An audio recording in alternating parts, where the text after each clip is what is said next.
지난 7일이죠. 토요일 날 팔레스타인의 무장 정파인 하마스가 이스라엘을 침공합니다.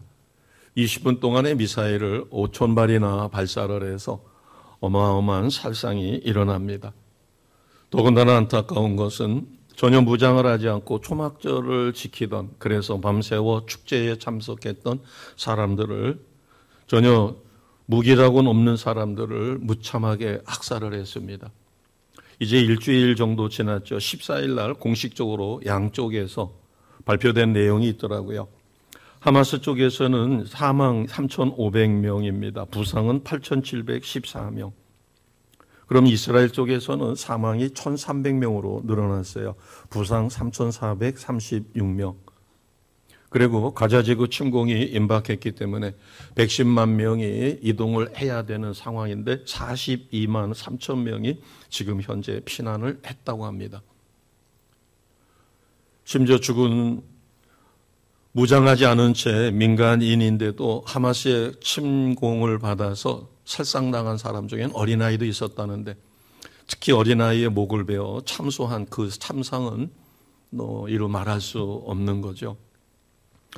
어찌 보면 우리 주변에서 일어나고 있는 이런 대형 참사라든가 자연재해라든가 전쟁의 비극, 이것을 보고 과연 하나님은 살아계신가? 하나님은 지금 이 시대를 통치하고 계신가? 신실한 믿음을 가졌던 사람들 중에서도 흔들리는 사람이 있다고 합니다.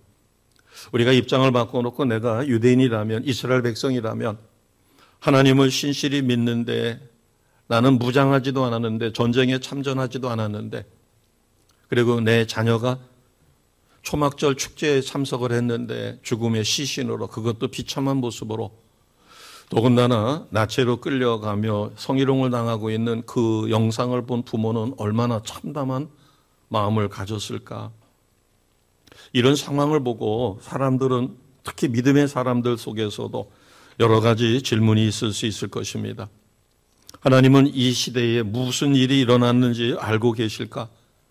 하나님은 과연 우리를 말씀대로 보살피고 계시는가? 하나님은 이 시대를 다스리는 것이 맞는가? 우리는 상식으로 이해할 수 없는 이런 비극적인 상황을 어떻게 극복해야 할까? 오늘 요한은 본문 말씀을 통하여 마리아와 마르다와 나사로, 이 세 자매는 결손 가정이지만 똘똘 뭉쳐서 또 신실한 믿음을 갖고 주님을 잘 섬기던 나름대로 행복한 삶을 살고 있었다가 오라비가 되는 나사로가 죽음을 맞이합니다. 셋이서 부모도 없이 천의 고아로 의지하고 살았던 나사로가 죽음을 겪게 됐을 때 그 참담함, 그 고통은 얼마나 컸을까? 이런 현실의 비극 속에서 하나님이 우리를 사랑하고 계시다고 하는 것을 우리는 끝까지 믿어야 되는 게 믿음의 본분입니다. 그러면 의아심이 생겼을 때 그 의아심에 대해서 요한은 오늘 본문을 통해서 우리에게 강렬한 메시지를 주는데, 그 해답은 35절입니다. 35절 같이 선포하겠습니다. 예수께서 눈물을 흘리시더라. 아멘. 예수께서 눈물을 흘리셨다는 것은 나사로가 죽지 않고 살아날 것을, 지금은 죽었지만 살아날 것을 주님은 아셨어요. 그리고 왜 하나님이 이런 일을 계획하셨는가도 아셨어요.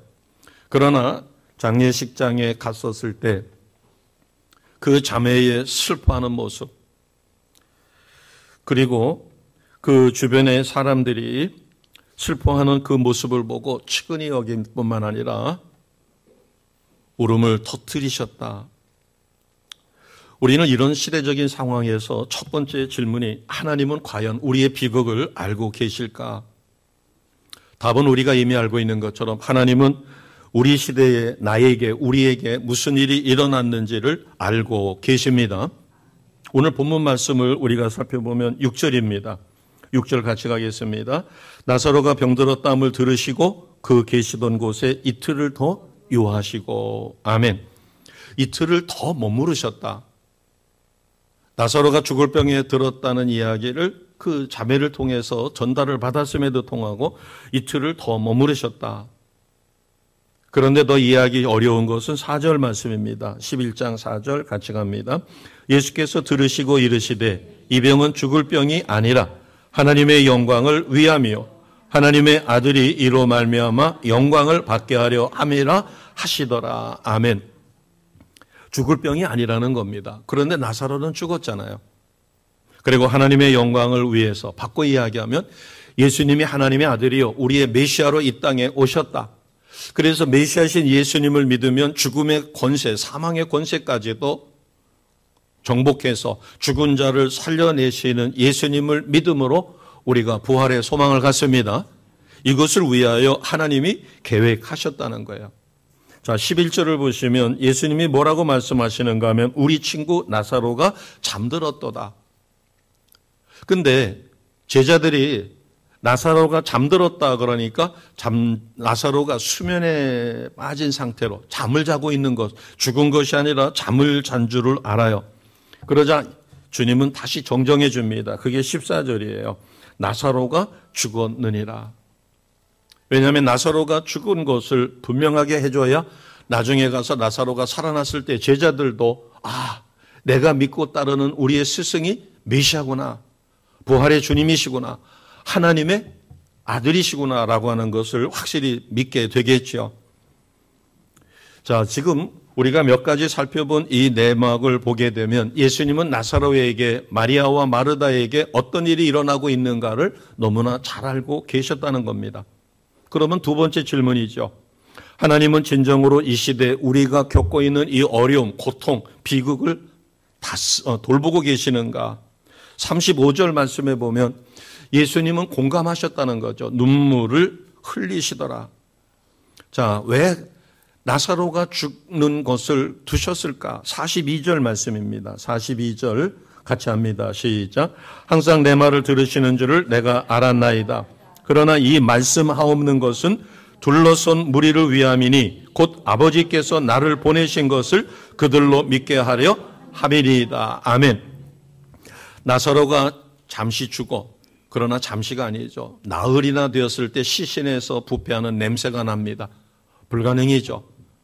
그런 상황에서 그 마리아와 마르다와 또 그들을 동정하고 그들을 십시일반으로 도와줬던 지역 주민들은 얼마나 통분했을까. 그런데도 불구하고 성경은 우리에게 분명하게 가르쳐 주는 것은 하나님은 고난에 처한 백성들의 비극을 돌보고 계신다는 겁니다.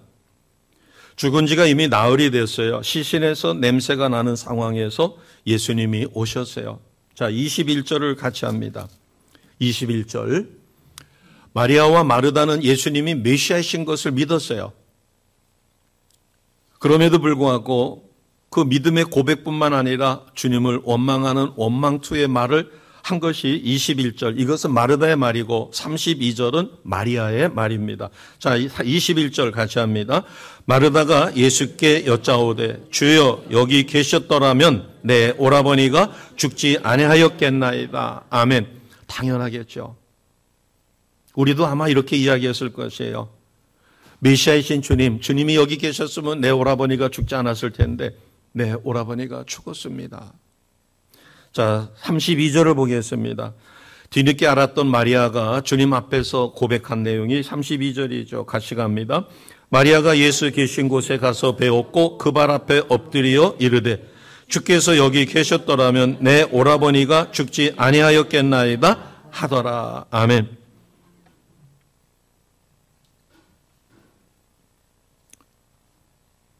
우리도 극복할 수 없는 절대 절명의 어려움에 처했을 때 극복하다 보면 너무너무 힘들고 하나님 앞에 간절히 기도해도 기도의 응답이 없는 것처럼 느껴질 때 우리도 나도 모르게 자탄의 소리로 그렇게 물을 때도 있죠. 주님, 제가 필요로 할 때 주님은 어디 계셨습니까? 이 질문에 대한 대답을 요한은 35절에 예수께서 눈물을 흘리시더라. 바꿔 이야기하면 이 비극을 모두 알고 계셨다. 그럼에도 불구하고 그 처해 있는 상황에서 마리아와 마르다 너무나 슬피 울고 그 주변 친지들이 너무나 슬피 우는 그런 모습을 보고 예수님은 공감을 하신 거죠.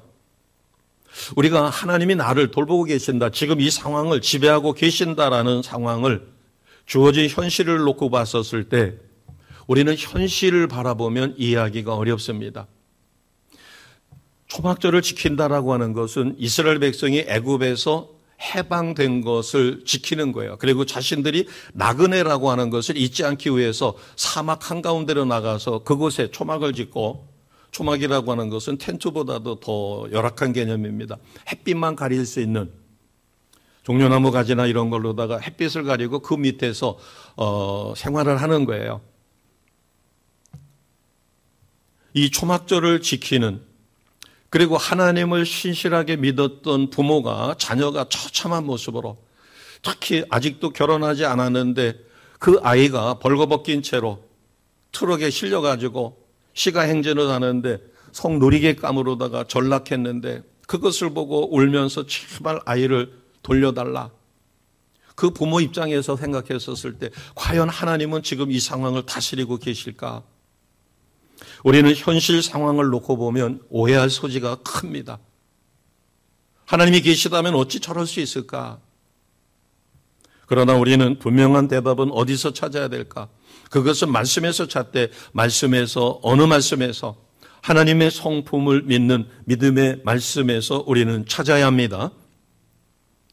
그렇지 아니하면 보여지는 현실은 우리를 속일 수 있고 우리를 유혹할 수 있어요. 하나님은 진실로 우리를 사랑하십니다. 하나님은 사랑의 하나님이십니다. 이 사실이 변함이 없다는 것을 우리가 믿을 때 우리는 극복할 수 있어요. 하나님은 우리를 사랑하시기 때문에 예수님을 이 땅에 보내셨고 그 예수님을 내가 믿어 오늘 예배 자리에 있고 우리는 구원을 받아 하나님의 자녀가 되었습니다.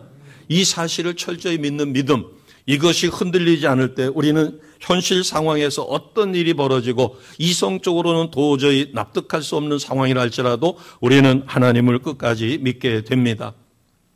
그럼에도 불구하고 우리에게는 세 번째 질문이 남을 수 있어요. 과연 하나님은 지금 이 비극적인 상황을 통치하고 계신가? 바꿔 이야기하면 이 문제를, 이 고통을 해결해 주시고 계신가 하는 겁니다. 37절을 보겠습니다. 요한복음 11장 37절입니다. 같이 합니다. 시작. 그중 어떤 이는 말하되 맹인의 눈을 뜨게 한 이 사람이 그 사람은 죽게 않게 할 수 없었더냐 하더라. 아멘. 예수님이 행하신 많은 기적과 표적을 통하여 이 말을 한 사람들은 예수님을 메시아로 믿는 사람들이에요. 그것을 어떻게 하느냐? 37절에 보니까 맹인의 눈을 뜨게 한 이 사람, 맹인의 눈을 뜰 수 있게 하는 것은 메시아밖에 없습니다. 그러니까 이 말씀을 했다는 것은, 아니 시각장애자 눈을 뜨게 한 저분이 나사로를 안 죽게 할 수 없느냐? 그러니까 히브리 사람들은, 유대 사람들은 사람을 살리는 것보다, 사람을 살리는 것은 엘리야도 살렸어요. 엘리사도 살렸습니다.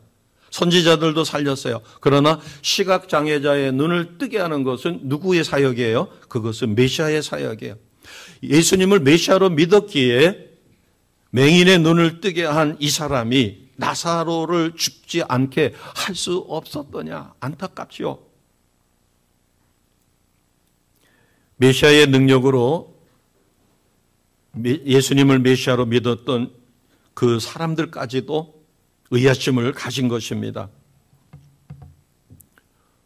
우리가 하나님을 이해할 때 하나님이 어떤 일을 이루실 때는 하나님의 시간이 필요하다는 것이에요. 이스라엘 백성이 매일처럼 눈물로 부르짖습니다. 너무나 심한 고역으로 430년이나 흘렀어요. 그런데 430년 후에 하나님은 하나님의 때에 누구를 보내서 이스라엘 백성을 애굽에서 해방시켰어요? 모세를. 몇 년이 걸렸다고요? 430년 후에. 이스라엘 사람뿐만 아니라 모든 인류가 간절히 메시아가 이 땅에 오기를 소망했어요. 메시아는 언제 이 땅에 오셨어요? 하나님의 때에, 로마의 천년 시대에, 로마가 유럽을 통일하고 모든 길은 로마로 통할 수 있고 로마법으로 세계를 다스려 어느 정도의 통치의 안정이 이루어졌었을 때, 복음이 급속도로 전파될 수 있는 가장 좋은 때 하나님은 메시아이신 예수를 이 땅에 보내셨습니다. 그것도 유대인들이 원하는 정치적인 메시아, 로마의 황제보다도 더 막강한 권한을 가진 메시아로 온 것이 아니라 인류를 구원하는 구원의 주님으로 우리와 똑같은 사람의 모습으로 여인의 몸을 통하여 성령으로 잉태되어 이 땅에 오셨습니다. 우리가 하나님의 이 역사하심, 고통 속에서도 일하시는 하나님, 고통 가운데 우리에게 깨달음을 주어 역경과 환난까지도 다스리시는 하나님이심을 믿기 위해서는 우리는 하나님의 때에 대한 안목을 가져야 돼요. 바꿔 이야기하면 기다릴 줄 알아야 된다는 것입니다. 우리가 아무리 급해도 바늘 허리에다가 실을 매어 쓸 수는 없잖아요. 바느질을 하려면 바늘귀가 잘 안 보인다 할지라도 그 바늘귀에 실을 꽂아야 쓸 수 있는 것이에요. 하나님의 시간, 하나님의 때를 우리가 알아야 된다라고 하는 거죠. 그런데 내가 원하는 때에 온 것이 아니에요. 마리아와 마르다는 자기 오라비가 죽을 병에 걸렸을 때 당장 와서 치료해 주실 것이다, 회복시켜 주실 것이라고 믿었을 것이에요. 그런데 예수님은 무려 나흘이나 지난 다음에 가셨어요. 시신에서 냄새가 나는 그때에. 이것은 우리에게 무엇을 의미할까? 15절 말씀을 다시 봅니다. 15절. 바로 가지 아니하신 목적이 있어요. 15절입니다. 같이 합니다. 시작. 내가 거기 있지 아니한 것을 너희를 위하여 기뻐하노니 이는 너희로 믿게 하려 함이라. 아멘. 예수님이 그 자리에 나사로가 병들어 죽게 된 그 자리에 있지 않았기 때문에 나흘이 지난 다음에 시신에서 썩는 냄새가 난다 할지라도 가서 극적으로 일으켜 세웠을 때, 그를 살려 주었을 때 그 목적이 무엇인가 하면 15절에 너희로 믿게 하려 함이라. 무엇을 믿는 거예요? 예수님이 메시아이신 것을 믿게 하는 겁니다.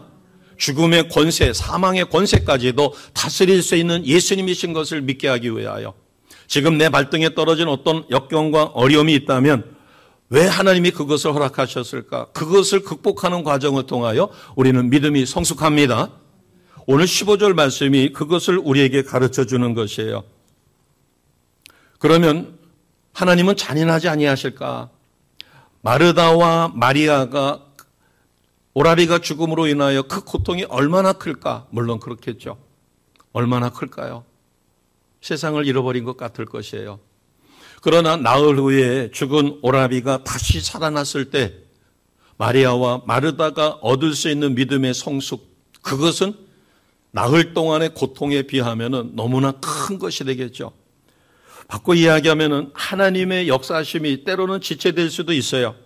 그러나 그 계획은 그 가족이나 우리를 사랑하시고 또 이스라엘은 이번 일로 통하여 그 근본 원인이 어디에 있었는가? 출애굽 당시에 모세를 통하여 여호수아를 통하여 이스라엘 백성은 수도 없이 배웠을 것이에요.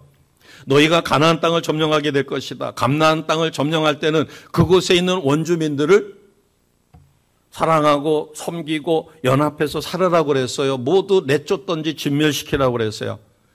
진멸시키라고 그랬습니다. 통혼하지 말라고 그랬어요. 그들과 교제하지 말라고 그랬어요. 왜? 그들은 이방신을 섬기기 때문에 이스라엘 백성이 금방 오염될 것을 염려하시어 그 땅을 점령하되 진멸시켜라.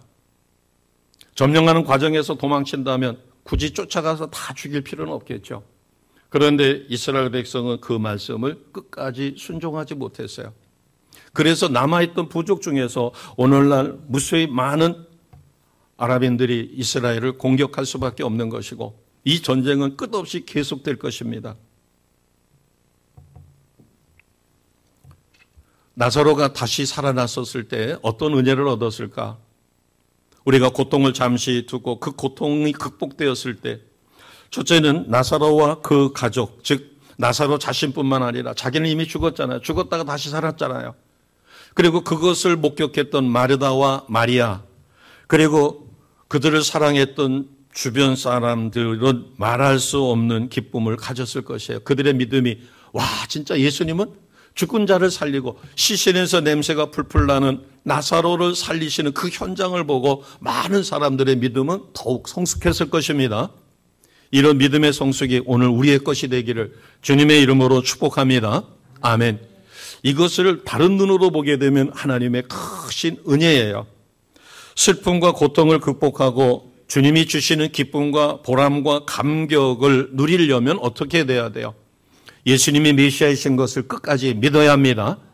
예수님은 우리의 고통을 다스리는 하나님이시다라고 하는 사실을 우리가 믿을 때 내 발등에 떨어진 이 고난은 내가 믿음으로 끝까지 승리한다라고 하는 확신을 가질 때 그것이 극복되며 그것을 통하여 우리는 큰 기쁨을 누리게 됩니다.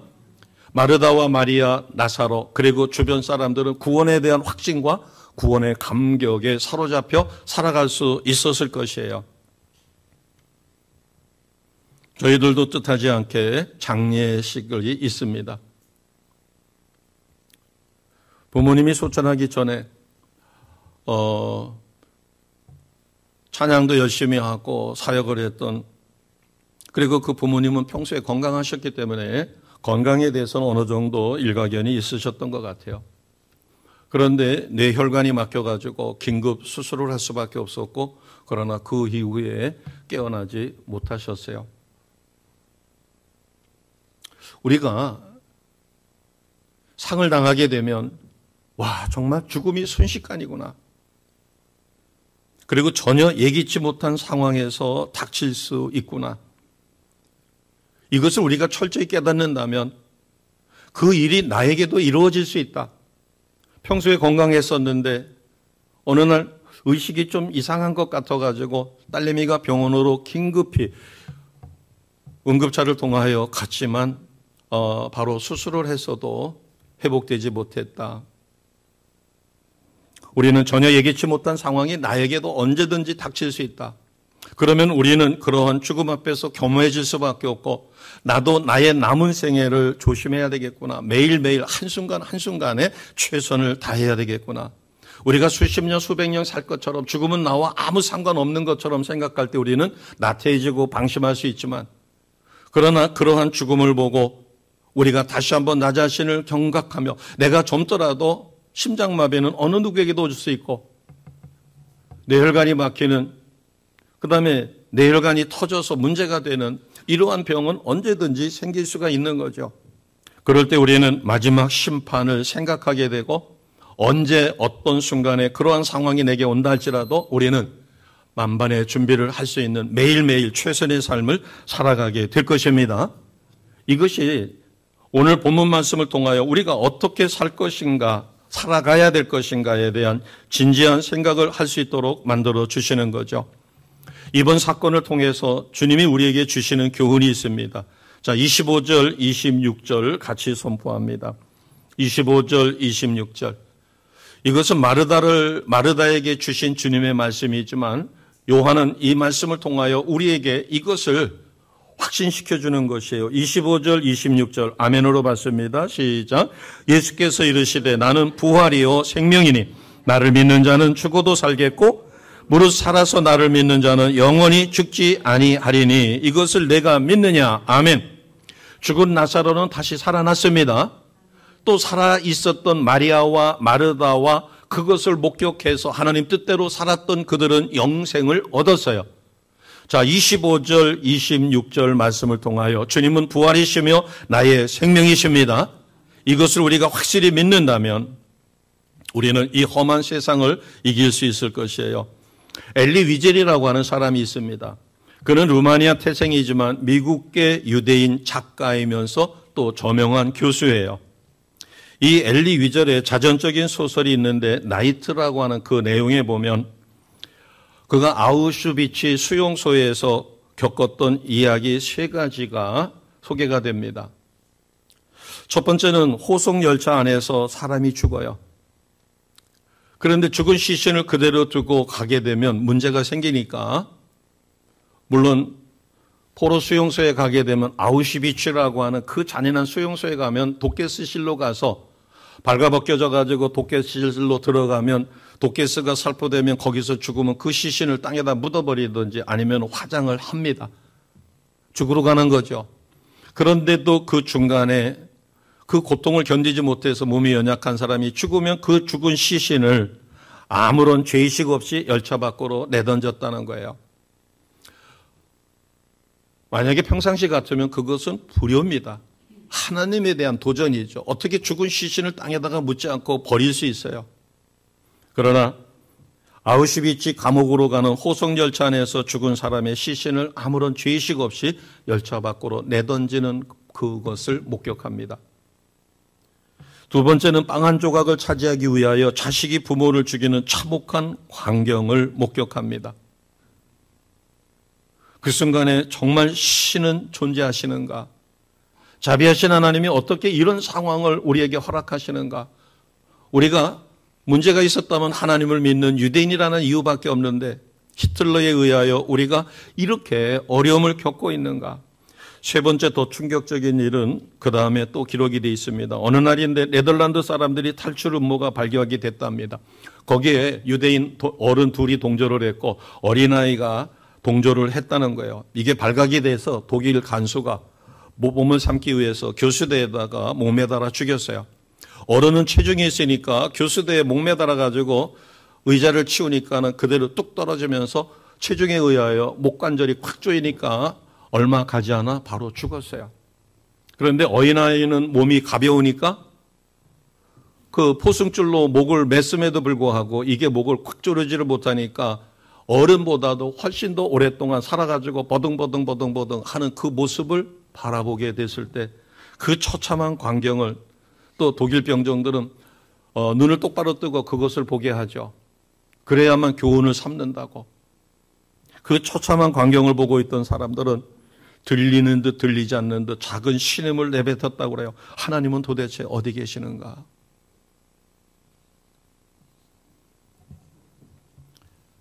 깊어가는 고통과 번민 속에 엘리 위젤은 자신 속에 성령의 감동의 음성을 들었답니다. 사람들은 그 처참한 광경, 특히 어린아이가 금방 죽지 않고 버둥버둥대며 매달려 있는 그 모습을 보고 하나님은 도대체 어디 계신가? 엘리 위젤의 자신 속에 들려지는 하나님의 음성은 하나님이 어디 계시느냐고, 하나님은 여기에 계신다. 지금 저 교수대에 매달려 있다. 그 음성을 들었다는 겁니다. 오늘 우리는 35절에 예수께서 눈물을 흘리시더라. 이것과 비슷한 환경이죠. 하나님은 우리의 고난의 현장에, 눈물의 현장에 아픔을 공유하고 계십니다. 아멘. 하나님은 당신이 사랑하는 백성들의 아픔을 그저 바라보는 방관자가 아니라는 거죠. 자녀가 아프면 부모가 대신해서 더 아파하는 부모처럼 그런 부모와 같은 존재가 바로 하나님이십니다. 복음의 저술가인 존 오트버그가 성도들을 상대로 질문을 했습니다. 영적 성장에 관한 설문조사를 했는데 당신이 영적으로 가장 많이 성장한 것은 언제이며 무엇이 그것을 가능하게 했는가? 그래서 목사님의 설교라든가 가르침이라든가 이런 것이 1순위가 되지 않을까라고 상상을 했던 모양이에요. 그러나 그 결과는 의외였습니다. 자신의 영적 성장에 가장 도움을 많이 준 것은 목회자의 가르침이 아니라 친교, 소그룹의 친교나 예배나 신학서적이 아니라 무엇이었을까요? 고통이라고 대답했어요. 저는 충분히 공감이 됩니다. 나의 영적인 성장을 도와준 것은 물론 목회자의 가르침이나 또는 친한 분들과의 대화라든가 예배라든가 또는 좋은 서적, 신학 서적이겠죠. 그러나 그것보다도 직접적으로 나를 믿음을 업그레이드 시킨 것은 내가 겪었던 극복할 수 없는 고통을 믿음으로 극복한 것입니다. 그래서 고통이라고 대답을 했다는 거죠. 우리가 잘 알고 있는 종교개혁을 일으켰던 마틴 루터도 그는 어떻게 고백했는가 하면 고통은 내 서재에 있는 책 중에서 최고의 책이다. 우리는 결코 고통을 두려워해서는 안 될 것입니다. 예수님은 나사로의 가족을 사랑하셨고 죽은 나사로를 살려주셨어요.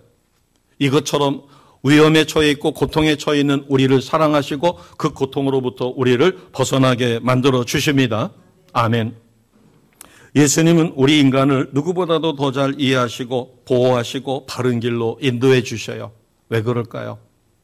주님은 하나님 자신이셨으면서도 우리와 똑같은 사람의 아들로 태어났습니다. 신성을 가지고 계셨고 인성을 가지고 계셨어요. 예수님은 가난이 무엇이다, 배고픔이 무엇인가를 너무나 잘 알으셨어요. 그래서 춥고 배가 고픈 상태에서 잠도 드시고, 그리고 예수님은 첫째 집이 없으셨어요. 집이 없으신 분이 얼마나 힘들까. 월세를 살다 보면 조금만 뭐 하면은 주인이 집 내달라고. 그래서 월세보다는 전세, 그러나 전세도 2년 만에 한 번씩 또 옮겨야 되는 번거로움이 있죠. 이렇게 집 없는 서름을 겪어보고, 더군다나 자녀들이 여럿 있으면 어느 누구도 집을 주려 하지 않을 때 집을 구하기 위하여 동분서주하던 그런 서러움을 가진 사람은 집 없는 서러움을 압니다. 예수님이 뭐라고 말씀하셨는가 하면 누가복음 9장 58절에 여우도 굴이 있고 공중에 나는 새도 집이 있지만 인자는 무엇 둘 곳이 없다고 그랬어요? 머리 둘 곳이 없다. 저도 직장 생활하면서 힘들게 신학을 공부할 때 아예 전 학기를 공부한다면 뭐 하숙을 하든지 자취를 하든지 집을 얻든지 이렇게 할 건데 이틀만 가서 신학교에 가서 공부를 하게 되니까 집을 얻기도 어렵고, 그렇다고 이틀 동안만 어떻게 할 수도 없고, 그래서 아는 목사님이 기도원에서 지내라고 해가지고 하는데, 신학교에서 기도원이 이쪽 여기 파남동 그쪽에 있었어요. 그러니까 고속도로로 와도 한참 와야 되더라고요. 그리고 어떤 때는 너무 늦게 끝나가지고 가서 하기도 어렵고, 그래가지고 학교의 식당이 11시에 끝나니까 그 식당이 끝나면 특히 겨울철에는 식당이 영업하느라고 방바닥이 따뜻한데 거기 가서 있는데 단 아쉬운 것은 덮을 이불이 없는 거예요.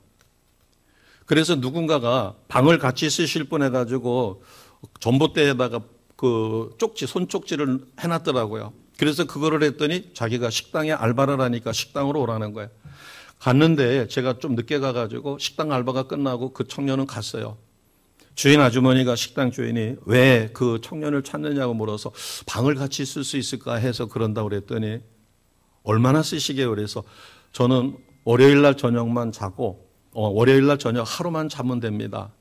그랬더니 아이고 방 구하기도 힘드시겠네요. 그러더니 괜찮으시다면 자기가 영업이 11시에 끝나는데 방은 따뜻하니까 주무세요. 그래가지고 그날 저녁에 자는데 덮을 게 없잖아요. 근데 방석이 있어서 방석을 덮어보니까 방석이 뻣뻣하니까 이게 아무리 많이 덮어도 다 숭숭숭숭 바람이 들어오는 거예요. 조금만 움직이면 와르르 무너지고. 그때 어떤 귀절이 떠오르는가 하면 그래. 주님은 여우도 굴이 있고 새도 둥지가 있지만 인자는 머리 둘 곳이 없다고 하는데 나는 집이 있어요. 그날이라도 돌아가면 됩니다. 그러나 그 다음날 화요일 아침에 수업을 받아야 하니까 2시간이나 되는 충주길을 갔다가 다시 돌아오기가 힘들어요. 그래서 집 없는 서러움이 어떤 것인가를 깨닫겠더라고요. 인자는 머리 둘 곳이 없다. 예수님은 가난이 무엇인가를 아셨어요. 그렇기 때문에 인자는 머리 둘 곳이 없다라고 말씀하셨습니다.